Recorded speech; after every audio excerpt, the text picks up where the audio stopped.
Olá, estamos começando essa aula que eu vou preferir mais chamar de encontro, troca, sobre o tema da arte, ancestralidade e migração. Esse projeto foi contemplado no PROAC Direto e conta com apoio para a realização da Secretaria Cultural do Estado de São Paulo. Sempre bom falar os apoiadores da arte. Deixa eu me apresentar, ser um pouquinho educado logo no começo. Eu sou Eduardo Mosseri, sou ator, formado pela Escola de Comunicação e Artes da USP, tenho aí uns 20 anos mais ou menos, entre realizações no audiovisual e no teatro.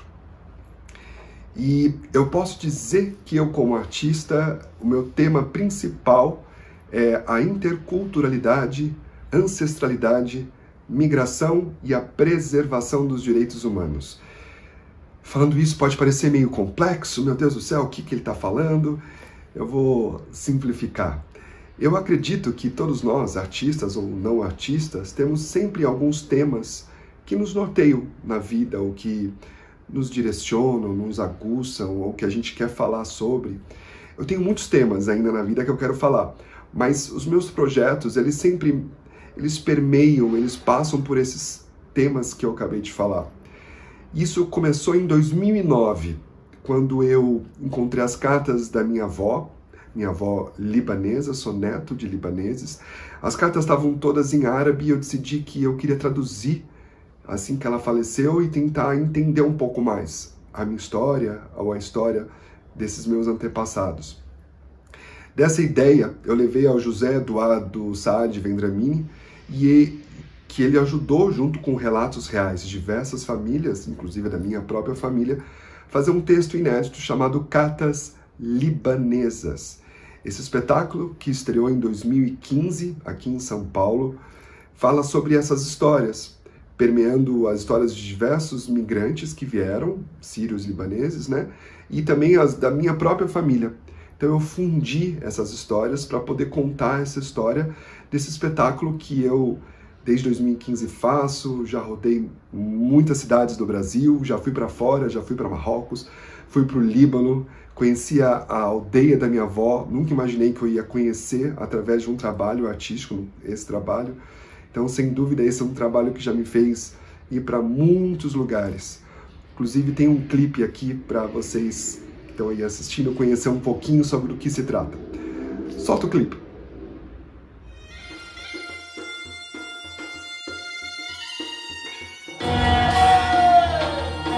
Maktub.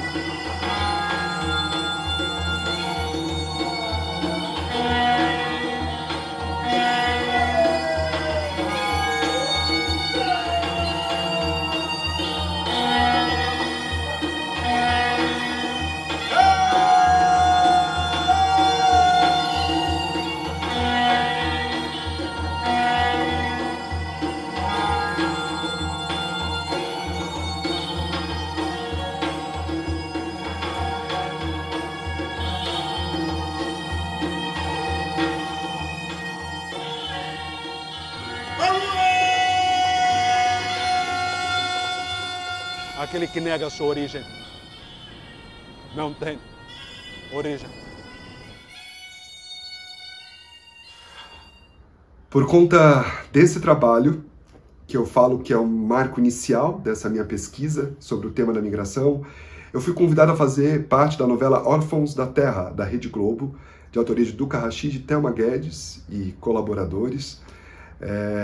Essa novela que tem um valor especial por falar sobre as pessoas em situação de refúgio que estão nos dias de hoje. A novela foi em 2019, então fala sobre esse trânsito de pessoas ao redor do mundo, né?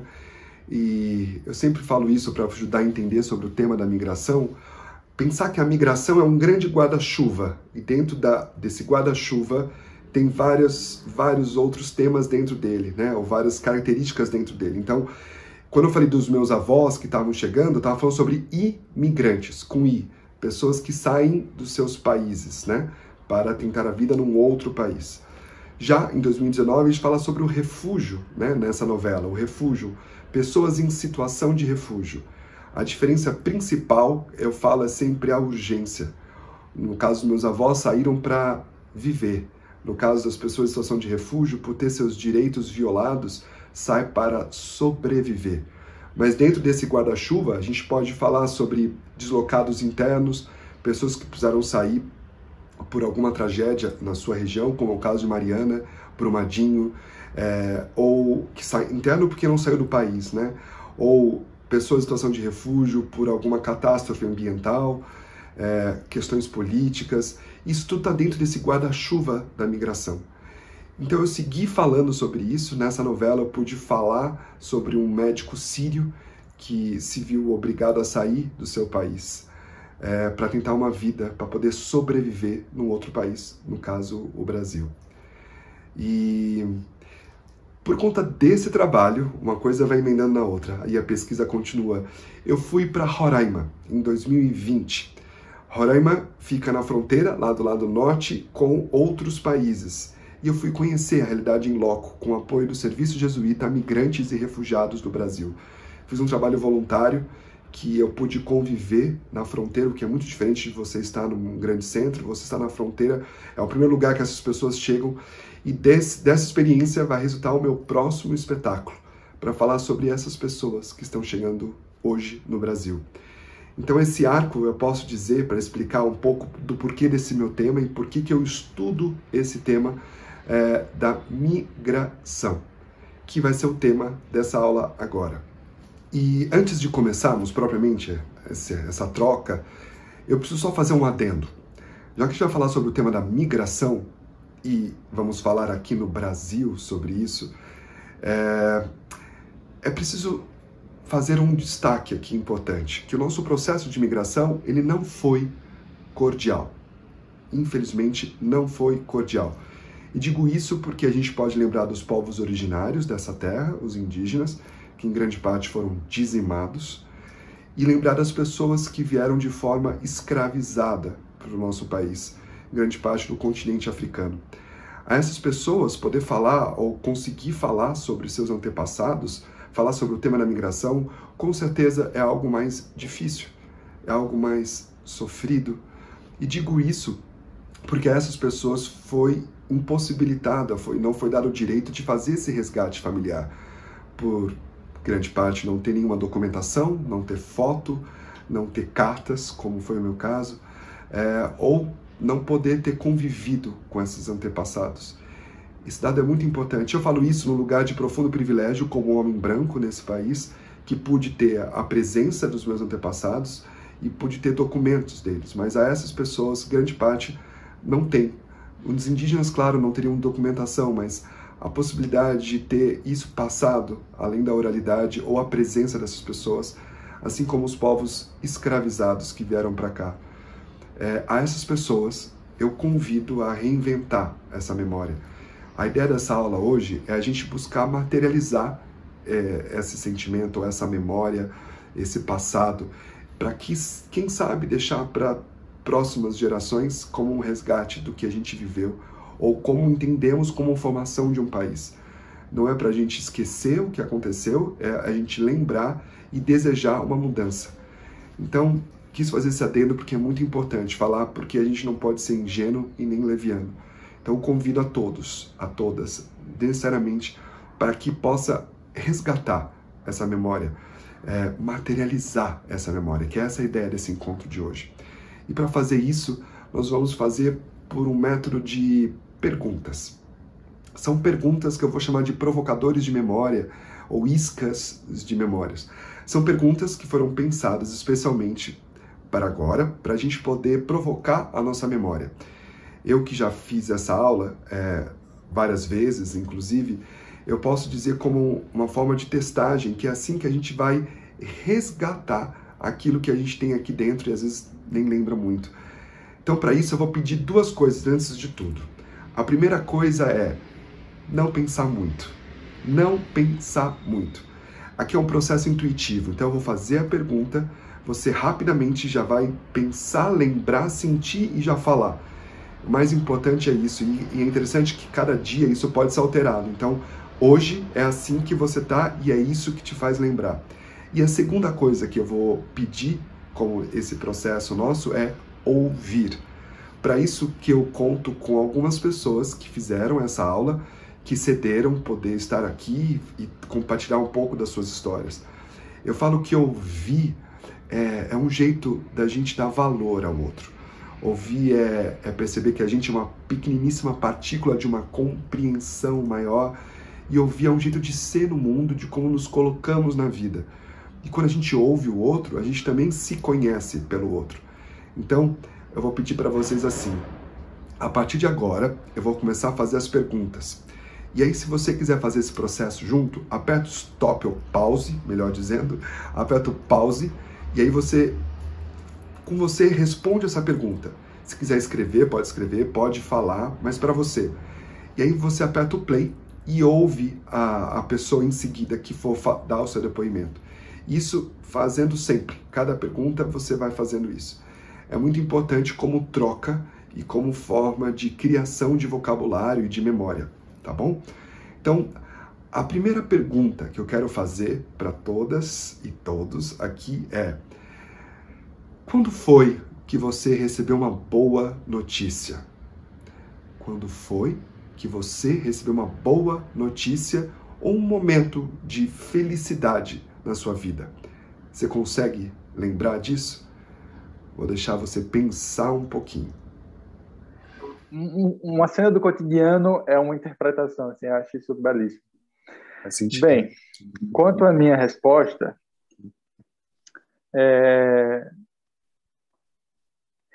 assim, quando pensam, me perguntam algo semelhante, me vem uma memória da primeira vez, quando adolescente, eu recebi a notícia de que foi uma espécie de sim, assim, de que eu iria casar com a menina da qual eu era apaixonado e tal. Então, essa memória ficou muito forte para mim, de que eu casaria com ela, assim, com a pessoa a qual eu muito amava, assim. Só que, e aí eu acho essa memória muito ultrapassada. Sim. Muito ultrapassada. Eu tinha, sei lá, 15 anos ou menos, acho que 15. Então, eu fico pensando assim, em quais outros registros de memórias, assim, de felicidades eu teria mais recente.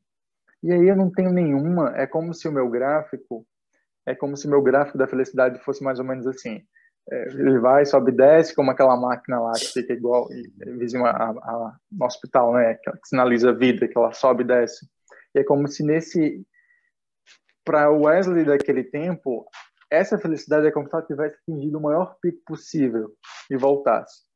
E aí para o Wesley, depois daquele evento, os picos mais altos eram esses picos naturais lá do gráfico, né? Que sobe e desce. É como se ele não... E veja, essa fala pode parecer confusa no sentido de que é como se eu nunca tivesse sido feliz como eu fui nessa ocasião. E não, mas é como se a felicidade mudou para mim, sabe? Então, tipo, para mim, uma felicidade é, por exemplo, contemplar a árvore aqui no meu jardim. Tem um flamboyant, então deitar no chão e olhar o flamboyant se movendo assim no fim de tarde, que é o crepúsculo, que é o horário mais bonito que eu acho do dia, é uma felicidade para mim, assim, para mim uma memória da qual eu quero revivê-la, é uma memória da qual eu sinto prazer em vivê-la, então a felicidade ficou mais singela, eu acho. Então, quando você faz essa pergunta, é como se eu quisesse responder como um grande evento, e eu, tirando esse evento da adolescência, não tenho mais um grande evento para dizer de felicidade, sabe? Por exemplo, eu poderia dizer, quando eu casei novamente, não foi um grande evento, por exemplo. Foi tão bom quanto olhar o flamboyant aqui no jardim. Então, acho que a felicidade ficou para mim mais serena. Acho que foi isso. E aí? Como foi essa primeira? Difícil? O que eu vou dizer para vocês, começando a dar algumas dicas para esse processo, tenta tirar todo o juízo de valor. Todo. Tenta não se censurar nesse processo. A ideia é que isso aqui não é uma competição de melhores histórias contadas, não. A ideia é o quanto você consegue fazer mergulhos profundos na sua história, na sua vivência, na sua memória. É isso que a gente pede. Não é para ter nenhum tipo de juízo por isso, para você mergulhar mesmo na sua experiência. E aí eu vou dar uma dica. tenta ser abastada de riqueza de detalhes. Quando você for contar, ao responder essa pergunta, lembra como estava no dia que aconteceu. Tenta lembrar que dia que foi, que ano que foi, que mês que foi, quais foram as sensações, qual era a estação do ano, verão, outono, inverno, onde era o local, o que tinha nesse local, quais eram as cores, os cheiros, quem estava com você, qual que era a sensação, tudo isso você vai tentar buscar nesse processo. E ao contar, vai te ajudar a resgatar essa memória. E para quem estiver ouvindo, desejo que você possa contar isso para alguém, pode ajudar nessa viagem, nesse mergulho junto com você nessa memória. Tá bom? Então agora vamos para a segunda pergunta. Você tem alguma cicatriz? Se sim, como foi que você adquiriu essa cicatriz? Como foi que você adquiriu essa cicatriz? Conta, por favor. Então, eu tinha 11 anos, ia fazer 11 anos, e eu estava brincando com meu irmão é 8 anos mais jovem do que eu, né? Então eu estava brincando de cavalinho com ele e correndo no meio da casa. Minha mãe tinha acabado de encerar a casa, e aí correndo para lá e correndo para cá, e correndo para lá e correndo para cá, quando de repente eu tropeço no tapete, e quando eu vou me apoiar, em vez de eu me apoiar como se estivesse... A gente caiu, né? E em vez de eu me apoiar como se estivesse flexionando o braço, um braço foi, mas o outro foi ao contrário. E aí a lei da física atuou, né? O corpo que está em movimento tende a permanecer em movimento. O meu braço quebrou, né? De fora a fora, eu dobrei o braço ao contrário e coloquei 6 pinos no braço para poder colar o osso de novo. Foi 1 ano andando que nem um Robocop, com os pinos presos no braço para colocar o braço de volta. E aí eu ganhei essa cicatriz aqui. Até hoje ela é meio dormente, né? Você fica com o tecido meio que morto, né? Meio que... E é isso. E aí? E agora, como foi? Essas 2 perguntas iniciais é só para a gente esquentar os motores. Na verdade, essas 2 perguntas têm uma função de materializar, porque traz coisas concretas. Imagina, o que é uma cicatriz? São memórias físicas disso, né? Então a ideia é de como a gente faz essa provocação na gente mesmo para contar essas histórias. Então essas 2 perguntas têm essa função de abrir caminhos para a gente começar o nosso trabalho também aqui, já começado. Só que agora a gente vai começar a entrar mais no tema da ancestralidade. Ancestralidade. Então eu quero fazer uma pergunta para vocês. Eu gostaria que você pudesse me responder da onde veio sua família, da onde você é e da onde veio a sua família. Porém, você não vai poder falar nenhum nome. O nome do país, o nome da cidade, o nome do estado e nem o sobrenome também, nada. É só você contar da onde veio sua família, da onde você é, sem falar nomes próprios, nomes que remetam a algum lugar. Só isso. Você consegue? Vamos lá. Eu sou uma pessoa que venho da estrada, historicamente. De várias estradas, de várias viagens, de várias fugas, de vários êxodos, de vários exílios, que começaram muito lá atrás, quando os pais de pais de pais dos pais, na verdade não tão pais assim, bisavós, moravam num lugar onde tem umas letras muito esquisitas no alfabeto, umas letras bem que parecem uns desenhos assim que não dá para entender. Tem uma dança bastante esquisita também, que o povo ajoelha e estica uma perna, ajoelha e estica uma perna. É bem estranho esse lugar. Eu sempre tive uma certa curiosidade de conhecer, mas não é o lugar que eu tenho mais curiosidade de conhecer. Então, de lá eles já foram saindo, porque também tinham parte da família que veio de uma família onde também não foi aceito muito pela humanidade, a religião e a etnia em que eles eram, né? Então, já teve um segundo êxodo aí também. E aí, os pais dos pais foram parar num lugar onde se come muito. Pelo menos tem uma frase que eu adoro: oê, oê, milanesa com purê. Eu adoro milanesa com purê e empanadas, que eu sei fazer, e eu adoro fazer, e adoro comer. Mas eu adoro fazer feijão também. Faço um feijão extremamente delicioso, arroz e feijão. E daí, dessa continuidade de estradas, que aos poucos é que eu vou chegando em onde estão essas estradas, mas também não sei muito bem quais são as bifurcações, quais são os caminhos, porque todo mundo foi se perdendo no caminho e se encontrando com outros e outras. E aí, inclusive eu. E aí, a última, eu não diria última, né? Talvez um dos penúltimos êxodos foi a da estrada que me trouxe para este lindo lugar que eu moro hoje, onde existe muito sol, muito sol, muito sol, e até tem um apelido de Noiva do Sol, mas para eu chegar aqui, nesse lugar lindo de sol, meus pais precisaram vir primeiro para esse outro espaço enorme que ocupa um lugar muito grande nessa terra que é redonda, não é quadrada, e ocupa assim, né? E nem plana. Nem plana. Quadrada, eu falei quadrada. É plana que eu queria ver. E aí é isso. Então, eu venho de várias fugas. E acho que é o que eu estou procurando, enfim, nessa fuga. Então, eu sou uma mulher que é irmã de outras mulheres, 4, mas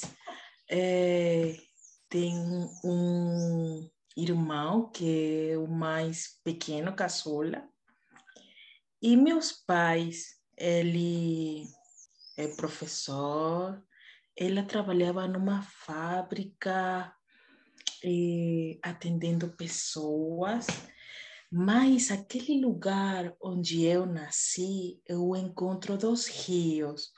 Esse encontro dos rios, ele tem uma diferença, porque aquele rio é preto porque o fundo dele é de pedra, mas tem o outro rio que ele é marrom, porque seu fundo é de terra. Então, eu venho daquele lugar onde se encontram as águas. Mas, nessa procura de a gente crescer, eu saí daquele lugar para chegar num lugar maior, com mais oportunidades aí. Então, eu cresci. Aquela menina de casa foi descobrindo, fazendo descobertas naquele outro lugar onde a música, os encontros de teatro, cada domingo era minha paixão, onde a poesia, onde a fala, onde pessoas desconhecidas era meu hobby. Mas chegou naquele momento, naquele lugar, que as coisas começaram a apertar, onde a vida mesma eu sentia que não conseguia respirar, mas eu falei com meu pai para explicar para ele: eu quero sair desse lugar aqui. E ele falou: vai embora. E assim, desse mesmo jeito que foi o apoio, onde a família para mim é aquele útero, aquela base que me sustenta e me suporta, eu peguei 2 malas e falei com minha irmã, que já estava naquele outro lugar: irmã, eu estou indo para lá, você me recebe? E ela falou: venha. Eu fui lá. Agora, a minha família está em 3 lugares diferentes. Aquele lugar onde se fala que pode ser o ombligo do mundo, aquele outro onde a música e a pimenta é bem chamativa, e aquele outro onde a farinha ou o milho ou a mandioca faz parte de nossa mesa. Mas posso falar para vocês que essa mesma mandioca ou milho junta aqueles 3 lugares. E hoje, meu sonho é a gente encontrar aquele lugar onde todos nós consigamos nos juntar. Obrigada. Como foi essa? Difícil, né? Acho que talvez seja um pouco mais difícil do que as outras. O que aconteceu quando você teve que contar da onde vieram seus antepassados e da onde você é, sem falar nomes? Qual que é a primeira coisa que aconteceu, além da dificuldade? Buscar maneiras de contar. E aí que é o interessante. A minha provocação é de você lembrar de lugares, de histórias que te contavam, sem necessariamente falar nomes. Porque quando você fala nomes, você pode talvez reduzir essa memória. Por exemplo, se você vira e fala, meus antepassados vieram da Itália, meus antepassados vieram da Angola. Quando você faz isso, é quase, vou botar bem entre aspas, de uma maneira preguiçosa de se contar uma coisa. Porque mais rico, talvez, do que contar o local, é o que o lugar provoca. O que você tem de memória. Então, eu não vou fazer aqui para não dar exemplos, quer dizer, vou fazer depois, mas o mais interessante é menos o país Itália e mais o que lugar dessa Itália e que vieram seus antepassados, que lugar de Angola que vieram, se você consegue saber, e o que tem naquele lugar, o que é importante naquele lugar, da sua memória. Considerando que somos indivíduos únicos, me interessa saber a sua visão, o seu olhar, o seu resgate. E é interessante porque também a gente é generoso com esse público, ou essa pessoa que estiver te ouvindo.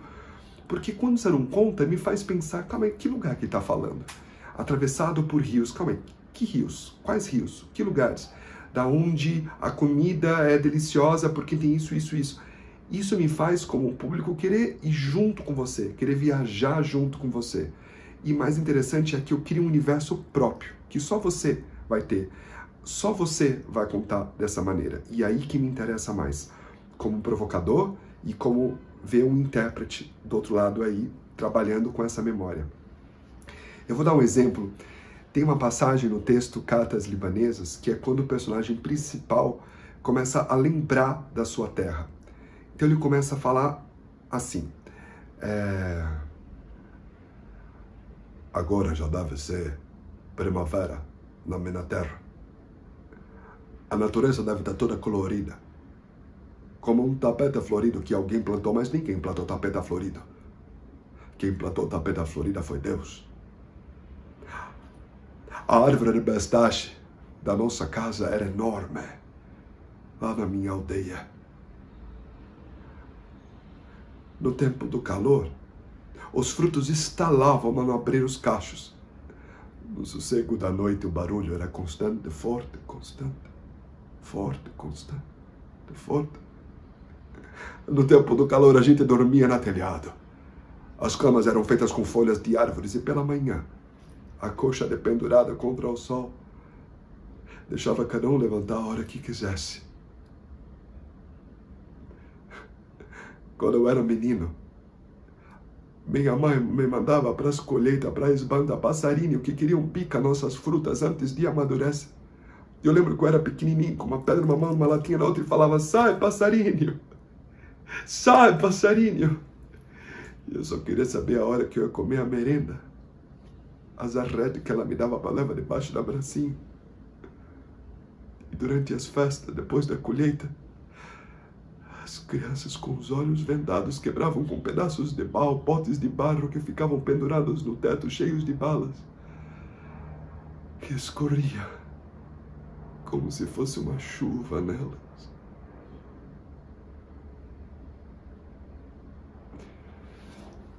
Essa é a passagem memória do texto. de que ele lembra da terra dele de uma maneira muito particular, dos olhos dele, né? De como ele lembra essa história, sem falar nomes.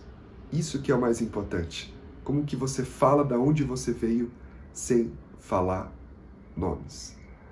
Bom, agora vamos para a nossa quarta pergunta. E eu vou pedir uma coisa e depois eu explico, tá? Eu gostaria que vocês pudessem cantar, calma, se você não canta, não tem problema, você pode declamar se você quiser, uma música que cantavam para você. Cantar uma música que cantavam para você. O que eu vou só pedir é canta, e depois você conta a história dessa música, mas se você puder, se você conseguir, canta primeiro, ou declama essa música, e depois conta quem é que cantava para você e por que você lembra dessa música. Vamos lá? Quiero ser un papagayo y hay volador multicolor para remontar las nubes y llegar donde está Dios. E essa música fala da nação, das cores de minha bandeira. Então, eu faço conexão sempre que eu vou falar, onde eu estiver, para mandar mensagem à pipa como uma forma de falar, de mostrar, de direitos. O último vídeo que eu fiz foi mostrando as dificuldades, vulnerabilidade, eu fiz minha pipa. Então, eu acho que essa música olha, de infância, né? E conecta com minha família, porque também é música infantil. Então, eu sou filha a mais velha, mas somos 5 mulheres, todos meus irmãos. Então, em dezembro, no mês de dezembro, a gente lá na Venezuela tem como cultura compartilhar a mesa, a comida e a música. A gente está fazendo as hallacas, por exemplo, e você tem aquela música rolando. E então, a música, é fazer a comida, também estar celebrando com um rom, uma bebida especial, porque dezembro é tempo de alegria, e mais de alegria também de família, que a família pode estar em diferentes lugares, mas naquele tempo, a gente, por exemplo, eu morava na capital, em Caracas, mas dezembro é uma data que a gente se encontra. Então, um fazia o molho da comida, outro limpa as folhas da bananeira, porque essa comida se faz à base dentro da folha da bananeira. Outros, minha tarefa dentro de casa era cortar o fio para amarrar. Eu sou esperta, tenho expertise, mestria naquele negócio, mas essa música e essas pessoas de Serenata Guajanesa, eles já estão velhinhos, mas na conta de seu Instagram, eles fizeram 50 e pouco de anos, e eu cumprimentei eles, e eles começaram a partilhar todas as felicitações de todas as partes do mundo. Então, eu acho que esse grupo e essa música faz parte das minhas raízes, fala da cor amarelo, azul e vermelho, como a sangue de nossos heróis, azul do céu, as 7 estrelas, que são aquelas aves que estão voando, e o amarelo, o sol. Então, essa música está bem colada na pele, tem na pele, no coração, na mente, né? Na família também. Então, identidade.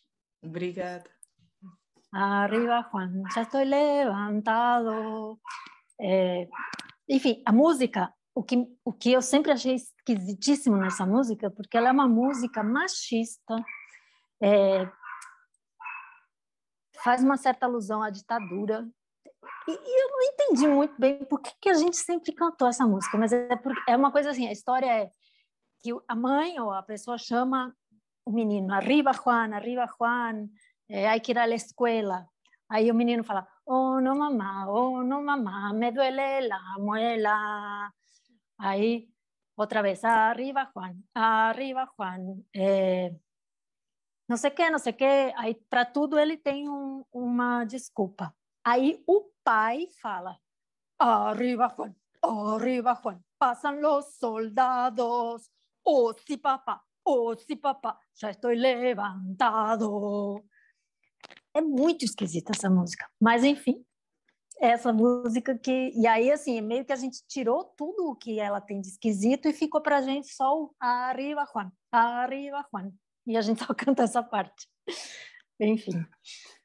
A música é essa. Hoje eu tive um sonho que foi o mais bonito que eu sonhei em toda a minha vida. Sonhei que todo mundo vivia preocupado, tentando encontrar uma saída. Quando em minha porta alguém tocou, sem que ela se abrisse, ele entrou. E era algo tão divino, luz em forma de menino, e uma canção me ensinou. La la la la la la la la la la la la la la la la la la. Agora, por que eu lembrei dessa música, né? Primeiro, porque essa parte do la la la la é uma criança cantando, né? E eu me via nessa criança cantando. E quando essa música me leva automaticamente para o quarto das minhas tias, elas eram em 4, e todo domingo de manhã tinha um programa na Rádio América que era só com o repertório do Roberto Carlos. E elas passavam, enquanto a gente esperava o almoço, a minha avó fazendo o almoço, enquanto a gente esperava o almoço, minhas tias se reuniam nos beliches, que era um quarto pequeno com 2 beliches, e as 4 tias sentavam nesse beliche com uma bacia de água no meio para fazer as unhas. E essa lembrança tem até cheiro, porque eu lembro até do cheiro de acetona e esmalte delas, e eu no meio brincando, no meio das tias, porque eu sempre gostei de estar no meio das minhas tias, das mulheres da minha família, né? Eu sempre gostei muito de escutar as histórias, escutar as fofocas, escutar... Então, essa música me remete para esse lugar, para esse estado, né? Então, é o cheiro do macarrão sendo feito, é o cheiro da acetona das unhas delas sendo feita, as vozes delas contando as histórias, o que tinha feito na semana, o que deixou de fazer, né? E o Roberto Carlos tocando na Rádio América. Como que foi essa? Mexeu aí em algumas coisas? Eu acho que música tem esse papel de atravessar a gente sem a gente perceber. Talvez de todas as artes é aquela que foge, atravessa, nem passa pelo racional, vai por aqui e quando a gente vê já é tomado. Quantas vezes a gente está sentado, uma música começa a tocar e você lembra dessa música, do dia que você ouviu essa música, as sensações desse momento, dessa época. Só que eu fiz essa coisa pontual que é uma música que alguém cantava para você. Normalmente nos remete à infância, pode ser também, mas pode ser de qualquer momento. Isso que é o bonito desse detonador de memórias, dessa provocação de memórias. É como a música pode nos provocar coisas que a gente nem lembrava mais. E nesse sentido ela foge daqui. E por isso que ela é importante. Deve ter provocado umas coisas gostosinhas aí também, ou tristes, enfim. Respeitar isso e abraçar isso. Obrigado pela disponibilidade. Agora vamos para a 5ª e última pergunta. Sim. Precisamos chegar ao final desse encontro e com uma pergunta, a última pergunta, talvez um pouco diferente. Eu quero que você me conte uma história de outra pessoa. Não é a sua história, é a história de uma outra pessoa. Uma passagem, enfim, o que tem acontecido com essa pessoa, só que você vai contar sendo essa pessoa. E agora ficou difícil. Você vai tentar contar mais próximo dessa pessoa, contando essa história. Então, como dica, tenta lembrar dessa pessoa, tenta lembrar como é que ela é, o jeito dela, como ela usa as mãos, o timbre de voz, a respiração, a entonação, o jeito de sentar, o jeito de olhar. Tenta lembrar tudo dessa pessoa e aí você vai contar como sendo essa pessoa contando a história que aconteceu com ela. Entenderam? Então, por favor. Le digo, che, por favor, ¿me puedo probar ese pantalón? Me encanta. No me contestaba. Me empecé a poner nerviosa porque como yo voy a un negocio, ella está interesada en vender el pantalón y no me contesta, ni el precio, ni si me lo puedo probar, no sé qué.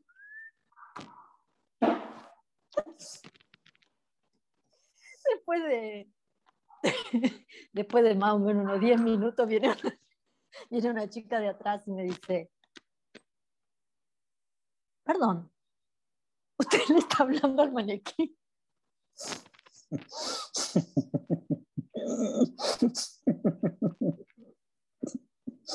Ay, Dios santo, eso solo me pasa a mí, ¿cómo no me pude dar cuenta? Por más que no vea, la mujer estaba en una estatua parada y era obvio que era un manequín, pero no, yo quería el pantalón, me presté atención en el pantalón y no me di cuenta que...